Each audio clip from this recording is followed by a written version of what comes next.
Hello, good evening everybody. So, my name's David Murphy and welcome to the venue on behalf of Vodafone. Welcome you all to the third of these sessions on social media tonight. What is happening internationally with social media? Before we crack into that, just a couple of housekeeping things. If anybody needs a lavatory, straight out the door, turn right, turn left if you're a lady, turn right if you're a gentleman. Other than that, it should all be pretty sailing, simple sailing. There's no planned fire alarms, etc., etc. Although the lights might flicker every half an hour or so for about 7 o'clock. Do not be alarmed. On that note, I shall hand you over to Simon, who will be your MC for the evening, and enjoy the event. Great, thank you very much, David. Thank you, it's great to see so many people here. How many people are here for the first time? Wow, okay, that's extraordinary. It's a real privilege to welcome you to Social Media Club Auckland. We're a bunch of people who are into social media. That's basically the qualifications for being part of this club. So we get together every month and we cover a topic of interest. International social media is of interest to New Zealand. We're a very small country. We export and we must export to survive. So in order to understand the key markets that we export to, social media is a key part of reaching people. So, who would consider themselves to work in the social media industry? Okay, cool. Yeah, it's kind of a fuzzy-wuzzy kind of thing. So first of all, sorry, rewind. I'll just introduce myself. My name is Simon Young. I'm CEO and founder of an agency called SMCAKL. We help start conversations about Kiwi brands in Asia. Yeah, I thought as part of the grand committee, or just the cluster of people called the Social Media Club, that it was good to have an international perspective. But there's also some other great events coming up about social media later this year, and I'd like to invite, where is he, Matt Palmer from Conference, to come up and tell us about SMCAKL, as it's called. Go with the mic. Hello. Wow, what a turnout tonight. I was expecting much less people, so wow. So my name is Matt Palmer. I'm a marketing executive at Conference. We're a business conference company based on the North Shore. I haven't used a microphone in a number of years. Now I want to say thank you to the Social Media Club team for having us. Yeah, very nice, and very nice to give us the time to speak to you today. So I'm here to talk about the 2014 Social Media Forum, also known as hashtag NZSOMA. It's on the 30th of June to the, there we go, to the 1st of July at the Viadex Event Centre in Auckland. A great range of speakers, including the Big Four, Google, Facebook, LinkedIn and Twitter. Representatives from those companies will be joining us, and as well as New Zealand organisations such as the Vodafone Warriors, Human Rights Commission, GeoNet, Hamilton City Council and the New Zealand Red Cross. They're covering a range of topics which I won't go into here, but if you go at the back by the entry form, which you've probably seen for the free pass, that is, sorry, the agenda is there. As a special offer tonight, we're giving 20% off to everyone here for the conference, and you can also book a second delegate from your organisation for half price. We're also giving away a free pass to the event. So yeah, if you go in the foyer, there's the discount code, the entry forms, and you can also check your business card in the bowl if you want to do it that way. So we'll announce the winner in the morning. I don't think we have the company's tag up there, but it's at Conference. And yeah, so if you have any questions, feel free to speak to me after. But thanks for your time, and I know we're all going to have a good time tonight. Thank you. Cool. Thank you, Matt. That's great. So I really recommend you check that out. There's some great speakers, and there's also some just okay speakers. I'll be one of them. We will also retweet that result on the the SMCAKL Twitter and Facebook page tomorrow. And I almost forgot to mention, I said we're just a bunch of people, but we also, bunches of people don't just get together and have free beer and free pizza. So I'd like to thank our sponsors. Thank you very much Vodafone for housing us for going on 2 years now. Thank you very much Oracle Social, a really interesting platform for really discovering what's going on in your social space. And our food and drink sponsors, we've got a new one today, Aqua. So if you've had a taste of the coconut water there, some really good stuff. Okay, so now I'd like to introduce Angela Farrelly, and she's going to talk about what's happening next month. You're in lieu of our shiny new thing this month. Party time? Ad-libbing from my friend's side. So for those of you who don't know me, my name is Angela Farrelly. I'm on the grant committee, I believe you've just been called, for the Social Media Club. I wanted to allow you guys to be part of the inner sanctum and to be the first to hear about our inaugural awards ceremony, which is going to take place next month. So we have started an award for social media in our industry, and it's called the SMCAKL. We will have 5 categories of which we will be awarding within the social media industry, and there will be a range, so just keep an eye out for the details of that to come through in the next couple of weeks. The event for that particular award ceremony is actually going to be taken off-site, if you like, so we won't be housed at Vodafone, although our esteemed friends and colleagues at Vodafone are very much involved. And we will be at a venue in Brennmont. So it's a little hush-hush and very secret squirrel. But you guys are the first people to be told about it. And the reason why we're doing that is because it is a ticketed-only event. So stay tuned and keep an eye on Event Finder, because that's where we will launch the tickets. And it will be a ticket only to come and enjoy and a celebration of Social Media Club and all of you in your industries and what you do. Cool, well thank you Angela. Awesome. Okay, so how we're going to proceed tonight, we've got 3 wonderful speakers from some of New Zealand's leading organisations. I will just introduce them. So if you'd like to, as I mentioned you, stand up, say hi to the crowd, and then sit down again, and then we'll get you up to talk about each of your different countries that you're talking about. So we've got 3 presentations about some of New Zealand's either key or emerging export destinations. So first of all, I'll introduce Camelia Young. No relation. So Camelia's from New Zealand. And she's going to be talking about China, which is a big market for New Zealand as a whole and a big market for Air New Zealand. Jan Bierman. Jan's just come back from China, but she will be talking tonight about Brazil, which is an emerging educational and also tourism destination. And we have Jason Delamore. And Jason's from Auckland Airport, and he'll be talking about, moment again, he will be talking about Indonesia, which I heard described on Friday as the next China. So speaking of China, I'd like to invite, well actually before, I'll just give a bit of an overview while we're in the dark here. China is New Zealand's biggest trading partner. It overtook Australia last year.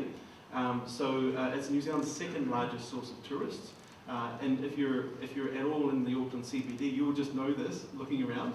1.4 billion people. That number just actually explodes your brain. It's kind of a meaningless number because it's so big. 600 million internet users. That's 2 Americas. Actually, that's more than 2 times the population of America. And that's only 45% of the population using the internet. So China as a nation hasn't really even started doing stuff on the internet, and yet McKinsey in a report described China as the most active social media population in the world. Now, unlike all the other, or both of the other countries we're going to talk about tonight, China's a little different because social media that we know, Facebook, Twitter, YouTube, Wikipedia, is all banned in China officially. So what's sprung up is a whole ecosystem of other social media. We've got the likes of Weibo, which gets called the Chinese Twitter, even though it's actually better.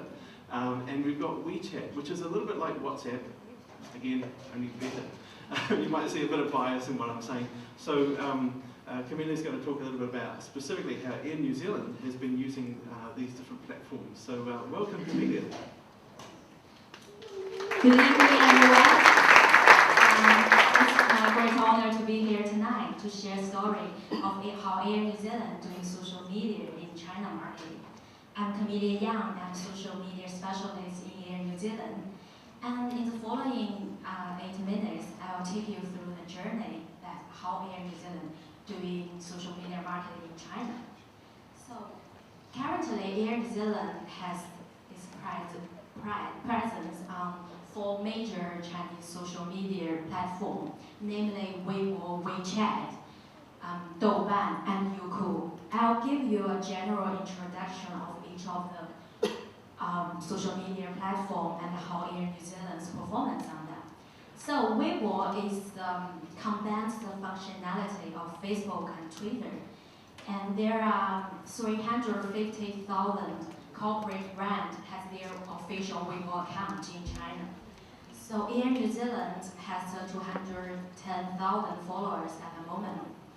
And WeChat is a multi-communication tool. So according to the statistic, there are 350 million active users monthly. So it's quite a big opportunity for brands to set up the page to engage with their Chinese consumers. And Air New Zealand has 7,900 followers since we opened the account last year. And Douban, you may not be very familiar with Douban, because this is a website provides users to write the comments and reviews for the destination and books, movies, and brands to share with their peers. So Air New Zealand recently runs a romantic campaign about in China market, and we acquired 50,000 followers on Douban. Youku is an equivalent site of YouTube.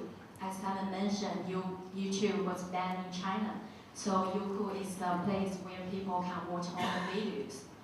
And Air New Zealand have 6.9 million viewers online, really depends on our safety videos. Next, please. So today I'd like to take Weibo as an example to demonstrate you how Air New Zealand doing social in China market. Most of the corporate brands have a problem like targeting millennials generation, which the generation was born in 1980s and 1990s.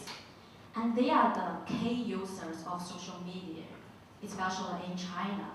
And they will form the large consumer base by 2020, which equals their population equals the whole population in United States. So whether the brand can seize this opportunity to target the millennial generation in China does matter their success in the future. So one of our strategy is leverage Air New Zealand ferry image to approach and engage with Chinese community. So how many people here have heard about Air New Zealand ferry? Pretty cool. Yeah, so ferry is very popular in Kiwi society. But when we apply ferry image into our China market, we don't just copy what we have done on Facebook or Twitter. We customize various characteristics and just design her for the local market. So at the beginning, when we launched the ferry image, we crowdsourcing people's idea on naming the ferry, because Chinese people like to guess the people the name, so they will say, oh, that's a real character. So I have a better understanding and better approaching to the brand. And then we launched some campaigns like using ferry to celebrate the Chinese local festival, such as Moon Festival and Chinese Valentine's Day. So we also cooperate with the #1 e-commerce brand called Taobao, and to launch some activities by leveraging ferry image. So we design ferry in different costumes and ask people to share and engage with our prize draw competition. Apart from that, we also use ferry to as the daily based at daily basis. We're not just use ferry to do the computation, but also use ferry to do some engaged comment. For example, on the Chinese Ladies' Day, which is 8th of March, we ask people, what kind of the lady are you in? By using the ferry in different costumes, represents different characters. So people will have the soft touch point to the brand to say, to get the idea of like what Air New Zealand do in the past events, such as we have the Air New Zealand Wine Award, so ferry wears a wine dress. We have Air New Zealand ferry in the Air New Zealand uniform, so people will get an understanding of the Air New Zealand image. And we also like launch the ferry's postcard, which is a physical postcard, because since we found out the postcard is a trending word on Weibo, so we spread the love by sending people the physical ferry card, which generates a lot of good comments and buzz on social. So next, I'd like to share the specific case study on how we do running the Weibo campaign. So this one is a Make Your Red Envelopes fly, which we were done during the Chinese New Year time. So in the traditional Chinese culture, if you receive the red envelope during the Chinese New Year time, it indicates that you will have a good fortune for the whole year. So Air New Zealand used a ferry to be the brand ambassador and ask people to share their Air New Zealand destination image and also other photos like window shot or Air New Zealand aircraft to get into the draw for the Make Your Red, to get the draw to win the red envelopes. So we got 59,000 Weibo users participating in this competition and gained 5,000 new followers just for this campaign. And of course, the brand exposure rate is like 4 million because people retweet and share and tell their friends to participate in. So which is very good for the brand awareness in China. Yeah, to sum up, Air New Zealand is the #1 corporate brand on Chinese social media side in New Zealand, regardless of its follower numbers and brand engagement rate. And we listen and we monitor all the people's comments, which we can deliver better service for all our potential customers. If you have Weibo or WeChat, please follow us online. Thank you.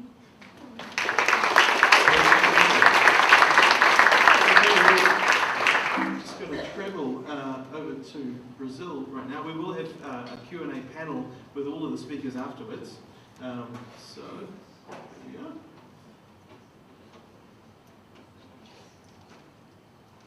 Okay, Brazil. Brazil is the world's sixth largest GDP economy. It's bigger than the UK.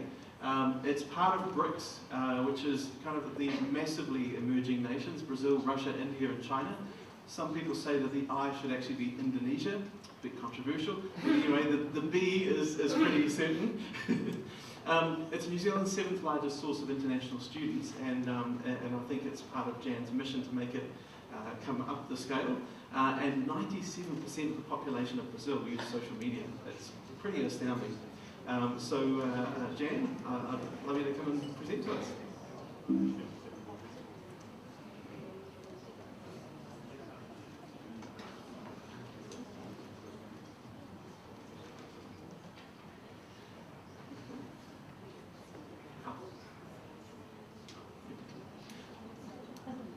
Good evening, everyone. My name is Jan Deeman and I'm the director of Rare HQ. We're a branding agency and we're working in China, Brazil and New Zealand. And one of our sub-brands is called Conversa, and the purpose of Conversa is to build preference for New Zealand as an education destination for international students. Why Brazil? Brazil is an emerging economy. The biggest issue for us with Brazil is the fact that there is no easy access from Brazil to New Zealand. So you have to go into Chile and fly to New Zealand, and there's one flight a day. So that is a major imposition to growing the education market in Brazil. Brazil, as Simon mentioned, is a very socially connected country, and the youth are particularly engaged in social media of a different type than what you might find in China, a very flamboyant type of content, fairly irreverent in the way they approach the world. And as part of that, they have a strong homegrown celebrity base. So whereas in China, celebrity is very heavily leveraged and very expensive, in Brazil, celebrity is very powerful on the social channels. So for New Zealand, about 300,000 Brazilians leave Brazil every year to study abroad, and we get 1.2%. So it's not much. Australians don't get a lot more, but they get around 2%. So the opportunity is there.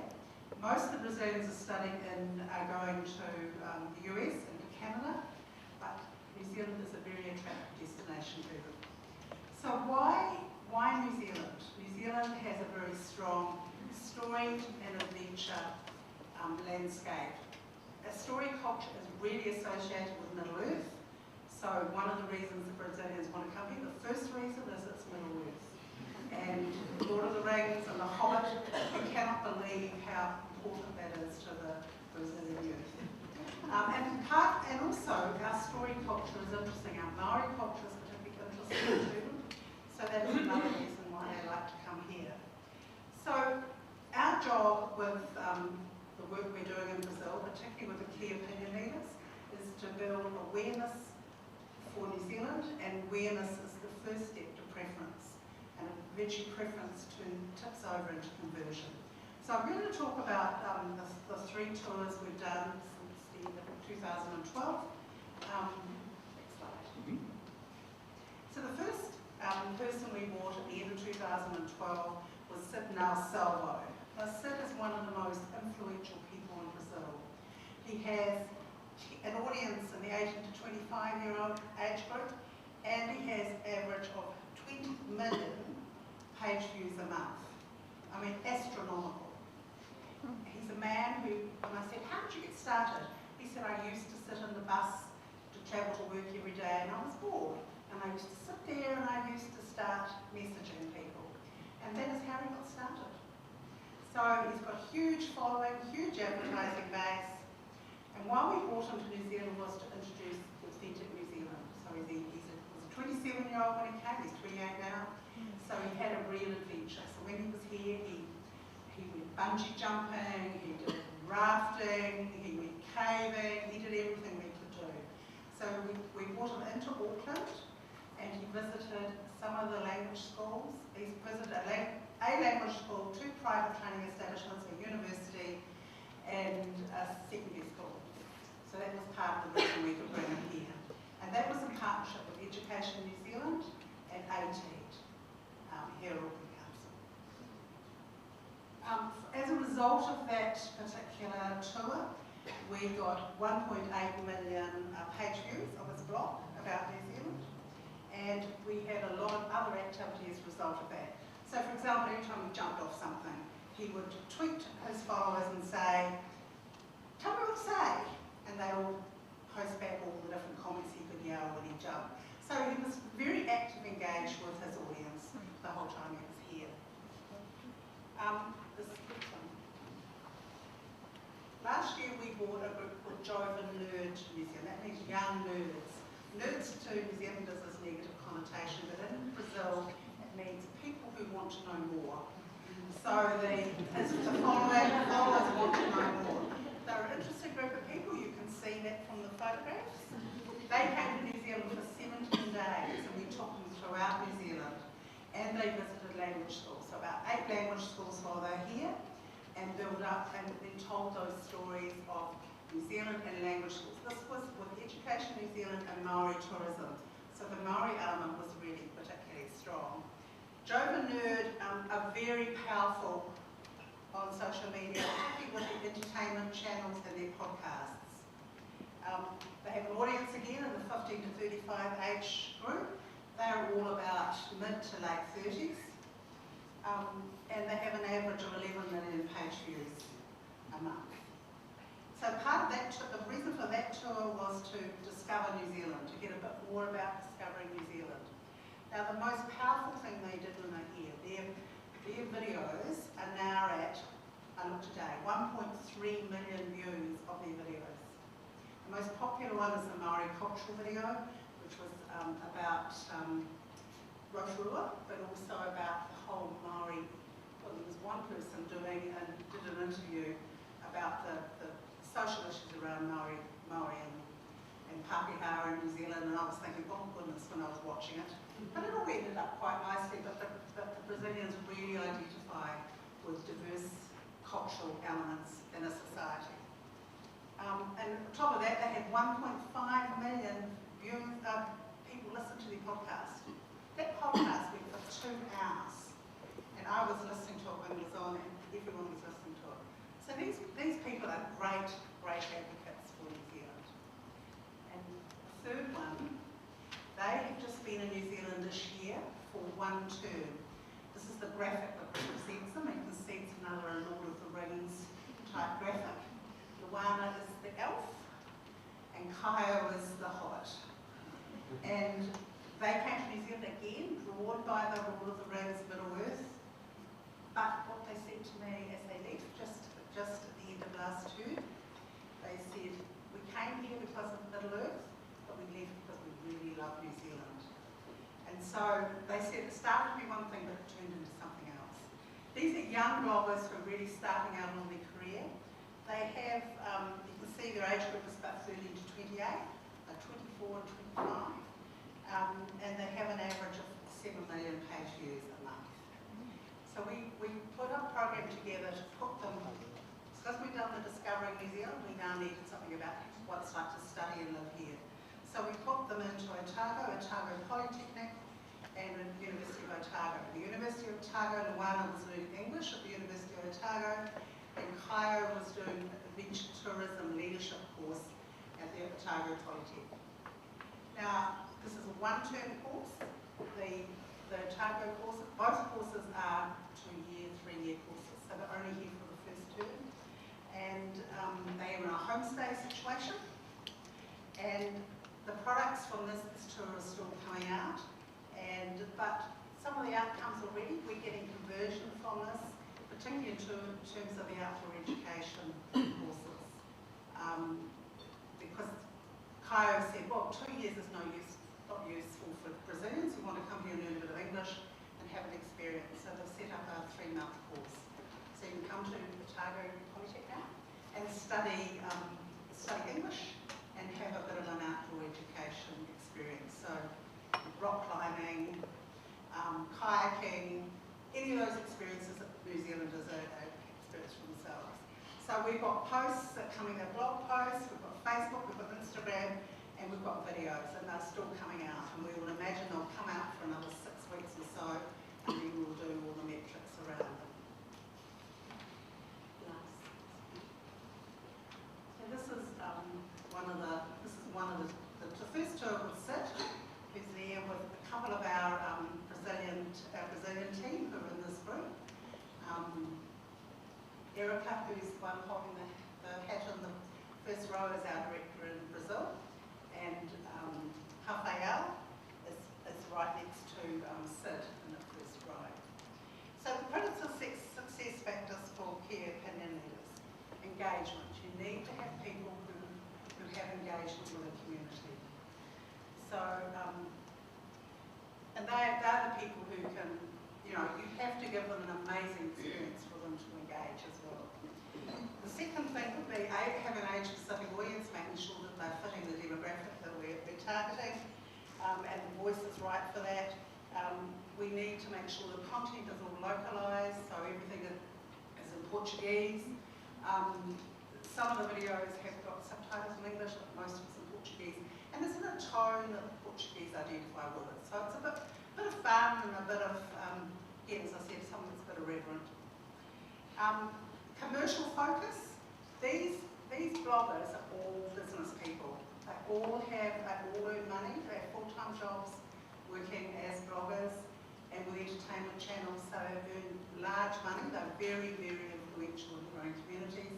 And from Converse's perspective, that's a commercial opportunity for us as well. So we do charge for the services, even though it is the education sector, we need to recover our costs associated with that. Partners are really important. We can't just rely on Education New Zealand to fund it. They will fund some of it, but we need partners as well. The problem with the education sector is there's not quite a lot of resistance to paying for anything because the government pays for a lot of things. So it's not an easy sector to be working in. We can work in other countries as well, but the focus of Converse is New Zealand. The other thing is being able to measure, and we measure everything. In the first 2 tours, we allowed the schools, for example, to measure the amount of impact, the conversion from it. But what we soon found that they don't have the ability to do Google Analytics or things like that, so they were sending the referrals back to Brazil to agents, and then they were coming, we didn't know whether they'd ever come back again, so we couldn't even measure that. So with the last study tour, we click coded everything. So everything that's clicked on, we're measuring. So we know who's doing what. The other thing about these 3 groups, they are advocates for New Zealand. They love the New Zealand experience. Most of them want to come and live here, but they love the New Zealand experience. So what you're doing with using key opinion leaders is building an advocate that you can continually use. And in terms of their products, especially with the Jova Nerd products, it's a gift that keeps on giving. Every time I look at it, another 20,000, 30,000 people have looked at them. So again, it's a good way to build awareness for this country. We're planning a new tour probably after the World Cup. Because of our Brazil team, we're able to match key opinion leaders to actual particular institutions or businesses. So we have the facility to be able to do that. So Erica, who is our person in Brazil, I mean, she has her own following of 200,000 plus. So, and she's very, and she's an award-winning blogger as well. So that helps to have people in market. Cool. Thank you, Jen.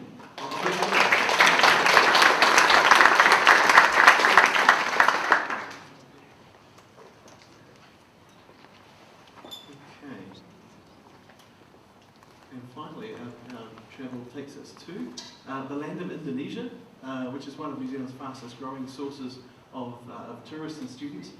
This is astounding, 385 tweets per second, so the highest frequency of tweets per second, although I'm sure here we're probably outdoing that in a short time. It's the world's 4th largest Facebook population, and it is predicted, in fact, at Auckland Airport's Asia Summit on Friday, is predicted to be the next China. So I'll hand over to Jason to present about Indonesia. Great, thanks Simon. Before I start, I just want to make a couple of observations. So a couple of weeks ago I spent a week in China also. So China seems to be one of the things with the speakers. I was blown away with the social media and the sophistication that was sitting up there. Okay, is that better? That sounds better. So I was blown away in China with the level of sophistication and adoption of social media over there. I'll just sort of do a quick straw poll. Who has WeChat on their phones here? So that's quite incredible for a Chinese tool. And I had a quick look on my phone just as I was sitting down here, and it identified 35 people on WeChat now within a kilometre of this spot. So from a marketing perspective, that's quite powerful when you think about it from that perspective. And when we were in China, we were jumping in taxis, and our local chap who was with us was not only finding the taxis on WeChat, he was paying for the taxis on WeChat as well. So payment engines in the background also. So that's sort of pretty sophisticated stuff. The other observation was there was a video that was running up here beforehand asking the question or posing the proposition, is social media a fad? So we float between the number 3 and number 4 listed company by market cap with the airport. We don't think it's a fad. We're investing real money and energy into it in the long term. These folks down here who've seen they're using it as a prime tool to drag people into the country. And just down at the Cloud for the last 3 days has been an event called Trends, which is the main tourism event for the country. And there's lots of ambitious targets there about bringing tourists into the country, and I would suspect if you spoke to 99% of the operators there, from the size of ourselves in New Zealand, Tourism NZ, to the smallest folks doing rafting tours and so forth, social media will be a key part of their marketing mix moving forward. So, my two observations. So by way of introduction, I'm the GM of Marketing and Comms out of the airport. I'm still relatively new there, only been here 3 or 4 months, and there's never a dull day.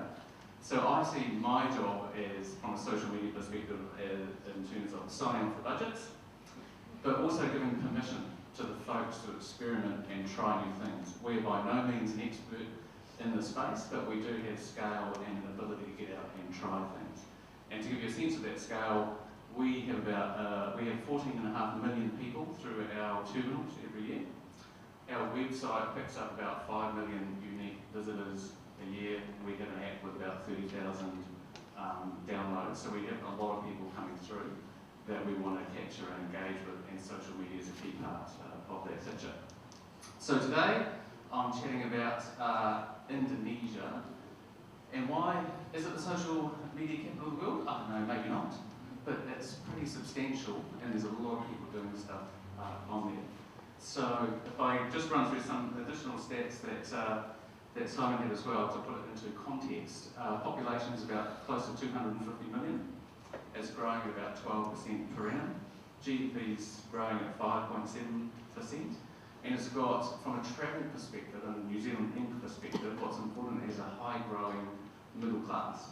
So once folks have got an education, got a house, got food in the alley, what they tend to start thinking about is travel and exploring and finding new places, and New Zealand's well positioned from that perspective. However, there's about 1.7 million flights out of Indonesia a year. Only 13,000 of them came here, right? So it's relatively small, but it's growing fast. And there's been a new Tourism 2025 ambition document put out by ourselves and the industry, and we're hoping to turn that into 50 to 60,000 in the next 10 years or so. So for us, it's a high growth market, and it sits in the top half dozen markets that we focus on, along with India, China, Australia, and some other places in Asia. So that's why Indonesia, high growth for us. Why social media? Why is that important to us? So, 4th largest Facebook country, social media country, 65 million active users on Facebook. So our challenge, from being a small country in the end of the world, is around how do we target people? How do we find people who are interested in A, travel, B, New Zealand, and we use social media to help us from that perspective.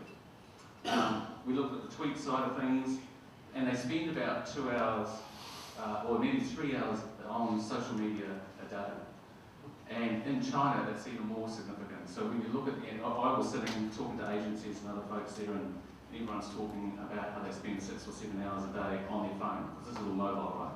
In Indonesia, 70 to 75% penetration in mobile, and China is around 60%. So everyone's in the office on their phones. And no one better than I did while the boss was there talking about spending 6 hours a day on the phone and doing stuff. Wait till my notes come back. So that's why it's important to us. It's a great way for us to target and get. Okay, so our strategy, we sort of got a few things that we do. So, I'll go back to the start actually. So why am I talking about Indonesia on Auckland Airport? We move people in and out of terminals, and we have lots of car parks. So why it's important to us is there's 3 core parts to the business. So we run, are you making a joke of the car parking fees?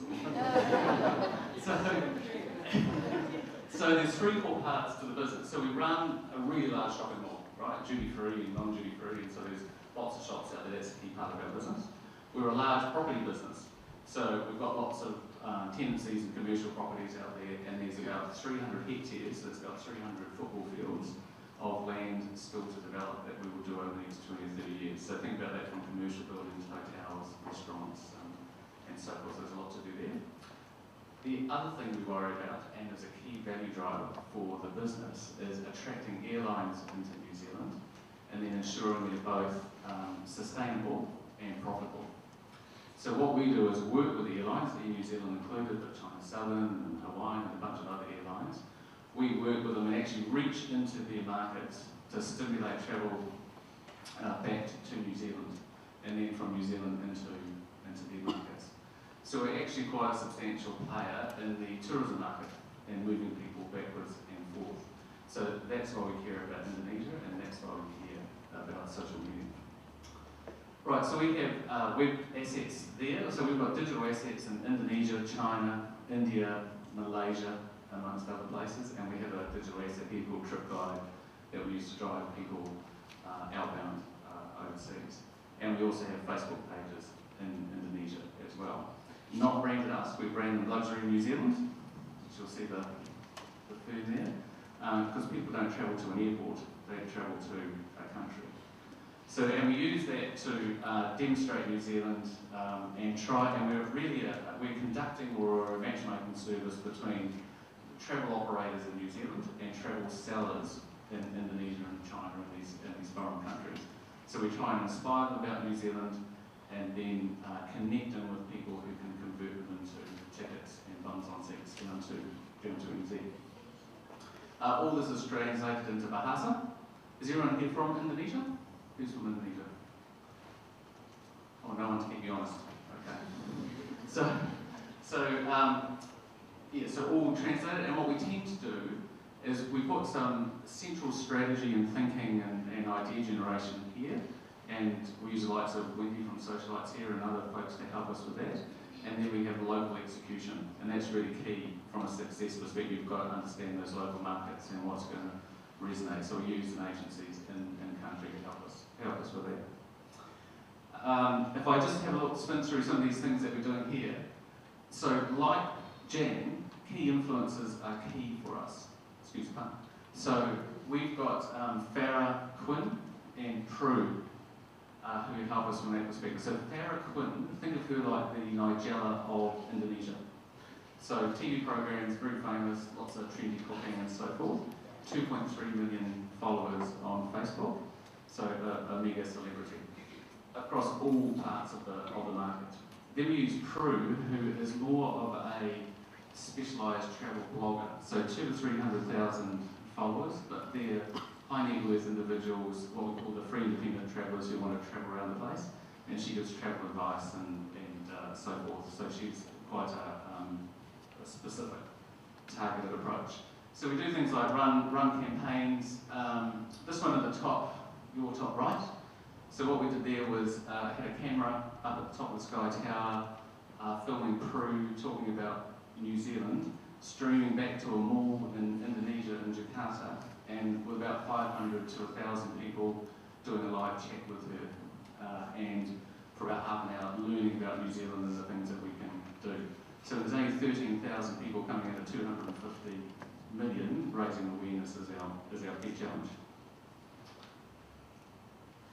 Alright, so we've just concluded a social media campaign in partnership with Tourism NZ. So in markets we team up with Tourism NZ or airlines like Air New Zealand. And in this case we flew down, this is Farah Quinn, who came down with her son to a tour around New Zealand. It's a great gig if you can get it. I would work hard on being one of these folks. So you travel down here, get footed around in helicopters, go to the best lodges and restaurants and so forth, and tell people about it. So she came down to do that activity. So travel part sponsored, and then we did, I divide social media, whether this be right or wrong, into, because I'm a commercial guy, so I think about how we get a return. So we've got hard social and soft social. So soft social is about likes and followers and so forth, and hard social, ultimately for us, is how we get a conversion. And the way we measure that is driving people into our travel sellers who will then make a ticket sale. And we measure both sides. And that's why we believe social media is not a fad, because we believe there's real value and a commercial imperative for doing it. So, while she was here, she did lots of postings, and Indonesians are posting all of the time, and Farah did over 100 posts when she was here for the week with videos and additional content and just about what she's doing. She came with her son, so there was a bit of a child element there about what he could do in New Zealand as well. So in addition to that, we paid for some pushes. We spent about 10 grand on paid pushes on the hard social side. She did the posts. We had a hashtag going. We did live video that streamed as well, so it was both video and normal photos. And we're running a competition which is just kicking off. So participate in the competition and win a trip to New Zealand. That's purely designed for likes, to build our likes up, and a database. So to put it in context, our Facebook site has about 70,000 followers. Australian tourism has 60 odd. Korean tourism has about 80,000. And Tourism New Zealand has about 80,000 as well. So we're batting, for us, we think that's pretty good. We're sort of batting out there with the bigger players. Okay, so last page. So outcomes. So we drove these sorts of results. So 8,000 likes on Facebook, and more to come because the competition is still coming. We reached 12.9 million people. That's the power of a celebrity. You can see the impressions, and about 1.4 million engaged. So as a percentage of engaged people, we were pretty happy with that. So on the hard outcomes, we actually reached about 1.2 million people. So these are the paid pushes and the paid posts that we sent out with an activation to go back to the website, and we tested it between our own website and direct with our travel partner, and we got about 7,500 direct links from people who were interested in travelling. And on top of that, the phone goes in Indonesia as well, because when you're travelling overseas from either China or Indonesia, most people will pick up the phone or go into a tour office. They won't buy online. So it's actually quite a physical transaction, so you're off web and into old school when you're actually paying for the ticket. But Golden Rama, who was our partner, was pretty pleased with the amount the phone was ringing and the amount of inquiries that they had.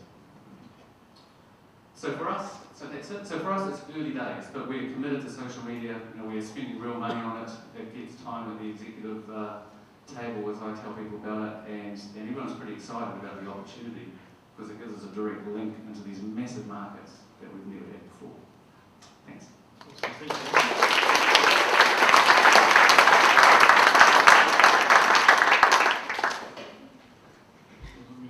So I'd like to invite you guys back up to the stage as such, and we'd like to invite your questions. So come on up, guys. So any questions? This is real questions. I haven't been looking at Twitter. I normally looking at Twitter all the time. Yeah, Yuri is my name. The question is, like, we're talking about like a young generation and young population and stuff. What do you guys do for 50 plus? Okay. Anyone want to tackle that? I'm not that far behind it. So for us, our market is actually, that's a prime market for us. So the free independent travellers are the folks who are in their 40s and 50s, well probably late 30s. In China it's a bit young because they seem to get richer quicker. But penetration seems to be quite high in some of these countries for social media, and we're reaching out to them and getting them. I mean, they're not the people that go out and getting pissed on a Friday and putting their picture up, but they're staying in touch with their kids who are travelling here. That's what they're using Facebook. And so they're getting onto these social media devices to keep in touch with their kids, and therefore we can get access to them. Sorry, as a follow-up question, would it be fair to say that most of the cultures we're talking about are more familial than Western culture or Kiwi culture? So when we touch one person, we're touching more. Yeah. I tried not to ask a yes/no question, but there it was. I've got two questions. One is, you've got that amazing number of, in that last presentation, you got the amazing number of people that you contacted through that promotion that you did with social media. Can you put yourself in an old world space and think about the cost of getting to that many people and that kind of outcome and, pre-social media? And the second thing is, what about dialect? I want to know about part dialect plays in all of the conversations you're having? Sure. So the first part of the question, and I was doing some work with Vaughan Davies during the week, and he defines as the old days as 5 or 10 years ago. Yeah. So if I go back a couple of years, it would be search. So search works fairly well and is reasonably cost effective, I would say, and search does quite well for us. Look, I'd be bold enough to say we wouldn't have been able to connect with people in the old days. So the cost would have been then down to newspaper adverts, TV, really high cost stuff that you could then not track. We had trouble tracking the conversion because you step out of digital and into shoe leather down to the tourism shop, down to the travel agent. So, and before that, yes, maybe it worked, you never know. Anyone else want to answer? Well, for what we've been doing in the education sector, there were no options really, other than going into market. What we try to tell the education sector is it's much more cost effective to be using social marketing than putting someone into market twice a year at say $10,000 a pop. But we still haven't convinced people that that's how it should be, because what education providers are doing is putting people, sending their staff into market. It's a perk too in the education sector, so they quite like doing it. But unless you create flow, and social marketing, social media creates flow, and that's what we're on about, is to build those followers, build those advocates, and flow follows. So yes, it's still, I find in the education sector still quite an uphill battle, but the opportunity is there as people sort of own the space more. Yeah, to be honest, the case study I shared is cost zero for Air New Zealand. It's just organic reach. And when you start the base and the people like to share and engage with your brand, it's quite cost effective. We do some promote tweets, but usually with our campaigns, people just volunteer to participate in. So that's the advantage for social media. Even for the big corporate, we also need to think about budget.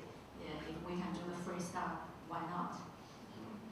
And does the language dialect variation play a part in any of your marketing complexities?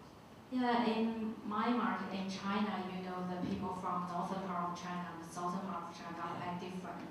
So we sometimes just, because Air New Zealand has some target cities, so we do understand what our target cities people talk about. So we use that kind of language. From Brazil, most of the people that are coming from New Zealand are coming from the southern states. So most of the focus is there, but we're not finding that dialect is an issue, really, to speak Portuguese. Thank you. Just back to the ferry, what was the name they chose? They chose 仙女小飞, which means flying ferry. Yeah, we got hundreds of people generate their ideas. Then we make the chart to see which ones get the high vote. So we choose, depends on people's idea, which people are very happy about, because they like to see big corporate take their ideas to apply for the brand name. Cool. Any more questions? Right, it's back there. Jason, this is for you, not so much a question, but just to add on the Parkwind case study. I work at Tourism New Zealand. I run social media there globally, and your team would have worked with part of our team from PR and bringing Parkwind over. And one key result to add to your presentation later on is that the work she's done on social, the posts on Instagram, Twitter, and Facebook amounted to $65,000 New Zealand in earned advertising value.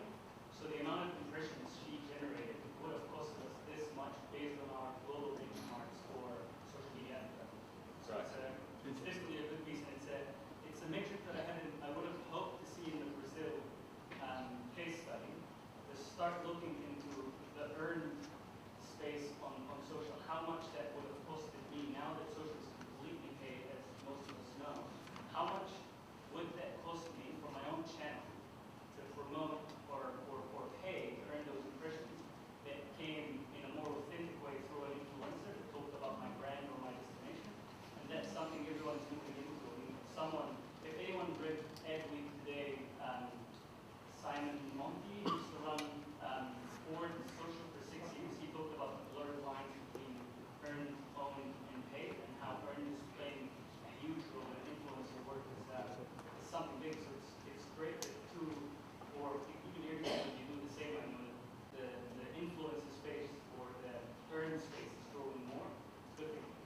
Thanks, Mike. And there's some good points there. A key point there is partnership. Not only the partnership between Tourism New Zealand and Auckland Airport, but also so when we come to New Zealand, we are the size of a rather large company, but still a very small nation. So the importance of teaming up together is really important, and also partnering with those influencers. So thanks, Mike, for that extra stat. Any more? I saw a few more hands go ahead. Yeah. Just wondering whether your local bloggers expected to be paid, or were they just happy to have the experience and the content for their blogs?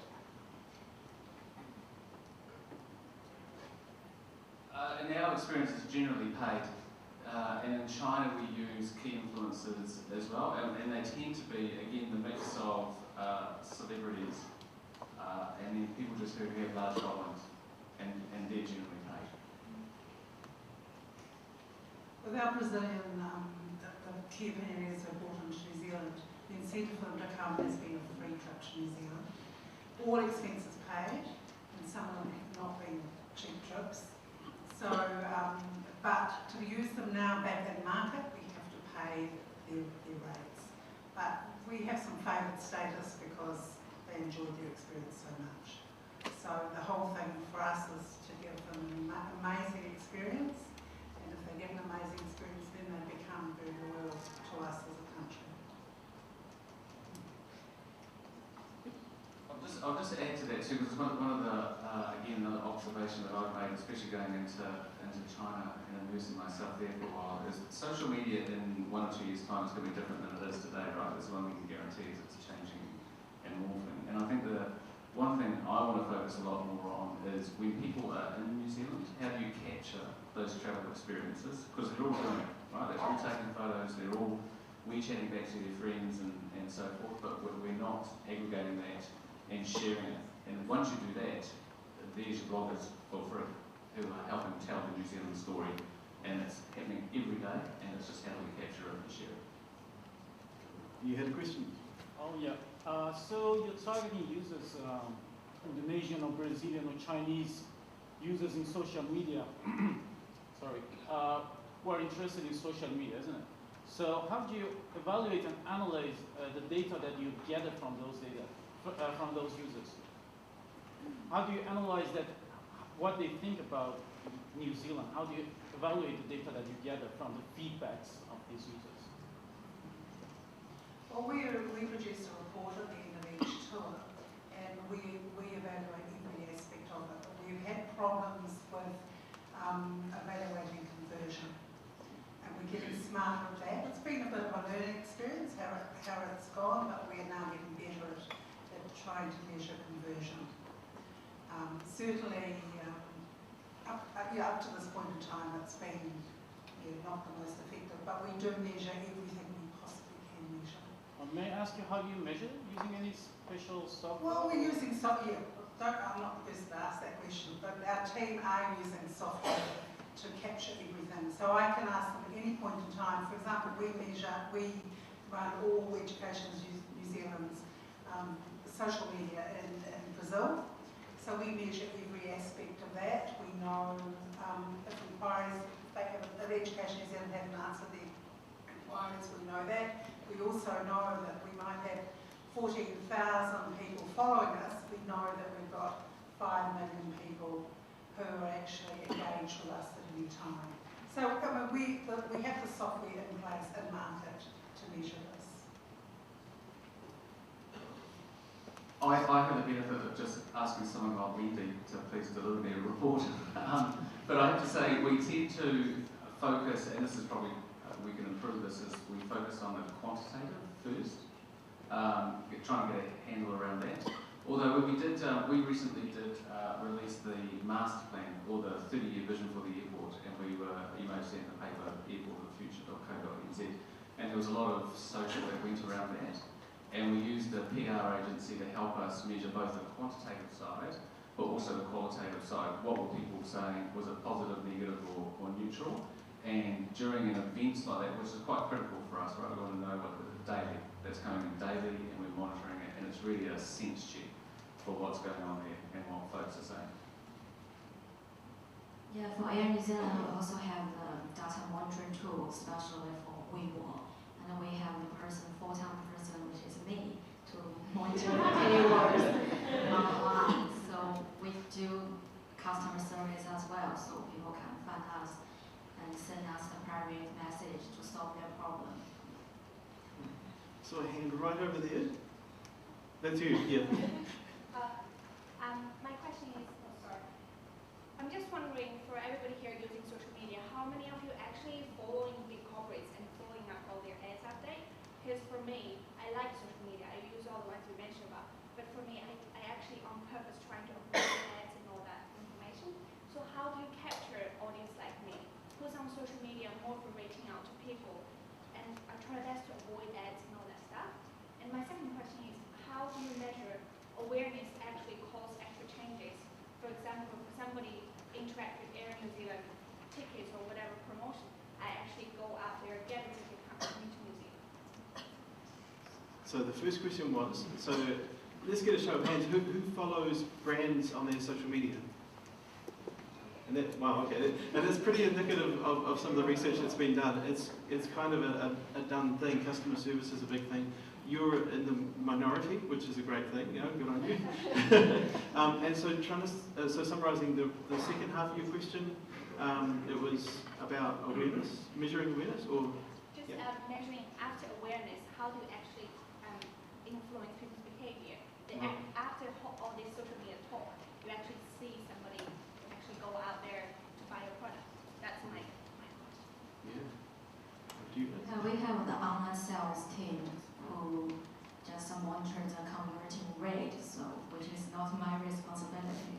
Yeah, I just share the Air New Zealand special fare, and then the online sales team, they will get the result. But I think since we share our special deals online, they can see the converting rate is quite high.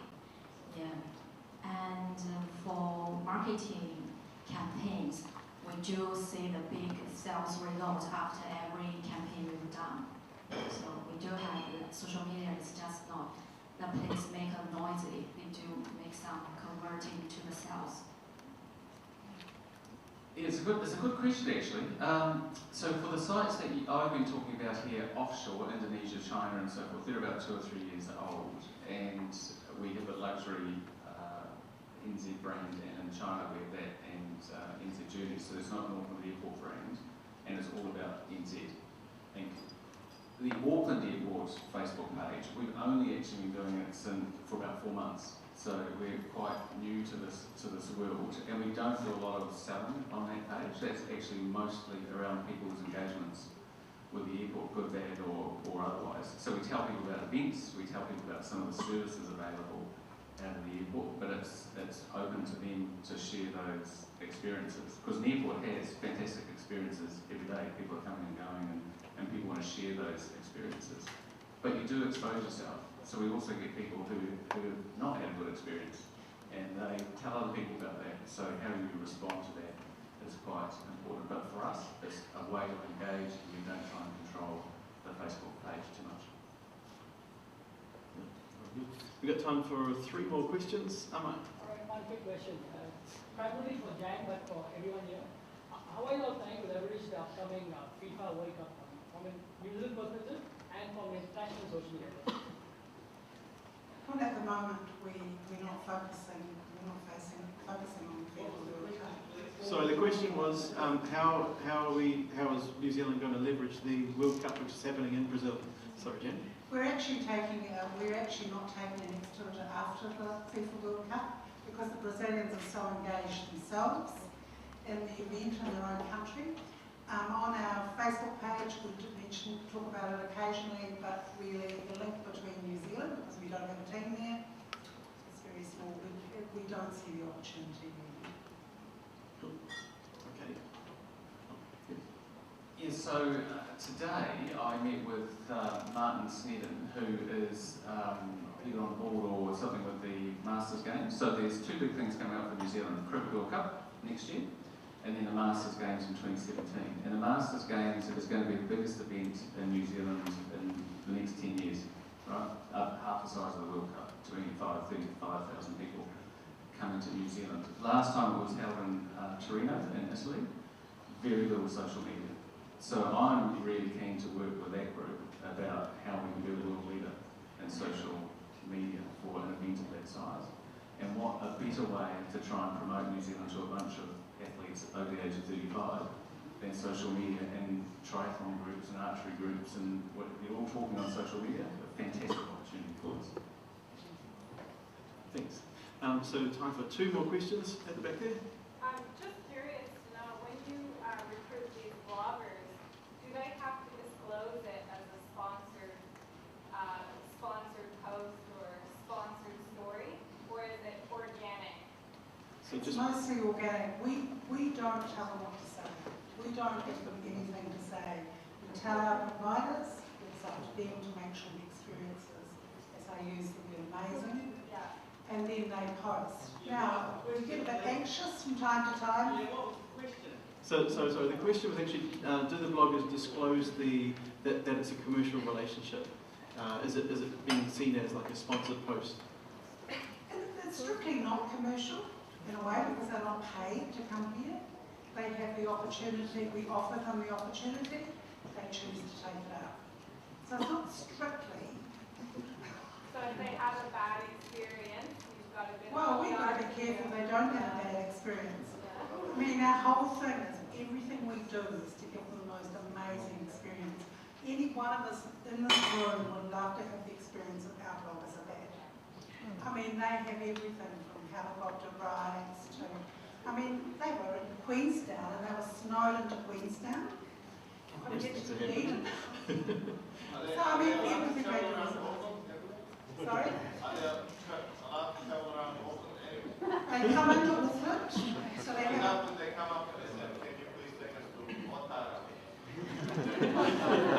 They never ask that sort of question, they just guide them. Okay, one more question. We've got one right here in the front. I guess this is for the 3 of you. Have you found a receptive audience in your respective markets? I mean, is the Tourism New Zealand brand or New Zealand Inc. brand as good as we think it is? Well, I mean, my experience is New Zealand brand is really strong. Question was, sorry, is the New Zealand Inc. brand as popular as we think it is here? With the Brazilians, it is very popular. We would have as many people as we could get here. Even though we're working in the education sector, we have lots of links through to tourism. So Tourism New Zealand are well aware of what we're doing. And as of December last year, there's a 25% increase in Brazilians coming to New Zealand. So something's happening, something's going well, but the big issue is the airplanes. We'll try and attract more folks to New Zealand Airlines. Look, the short answer, absolutely. So when I was in China speaking, we were working with travel agents and so forth. Everyone loves New Zealand. We don't need to be worried about that per se. What we do need to be worried is their first choice, Europe. Second choice, USA. Third choice, other places in Asia. Once you've done that, then you start thinking about Australia and New Zealand. So that's key.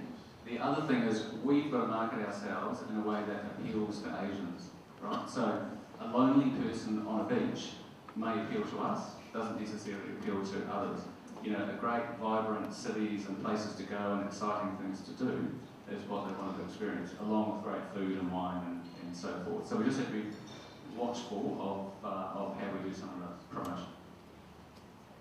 I was going to add that from a Chinese perspective, we have to do a lot better in the way we welcome Chinese into the country. I mean, I've done quite a lot of research recently on this, and one of the issues is our hotels. Our hotels, our 5-star hotels, which we think are quite good, are not the standard the Chinese expect. The welcomes they get, the lack of language, the lack of, you know, this is a big issue to us. We must do better in terms of how we attract them and make ourselves more focused on the needs of that client group. Finally, Amelia. Yeah, I do agree with Jen. Like, most of my friends, when they travel to New Zealand, they compliment the hotel and restaurants. Yeah, because in their image, we just promote the great image, ships and calls all around. But for urban life, yeah, we do need to, like, the next step to promote New Zealand is not just a great country. We we can do better. We're more than just hobbits. Awesome. Well, thank you. I just want to just more than hobbits.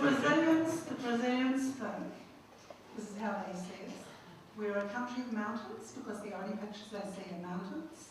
We're very small and you can walk around us. We're part of Australia and we may or may not be hobbits. Very true. Hey, let's put our hands together for our three guests.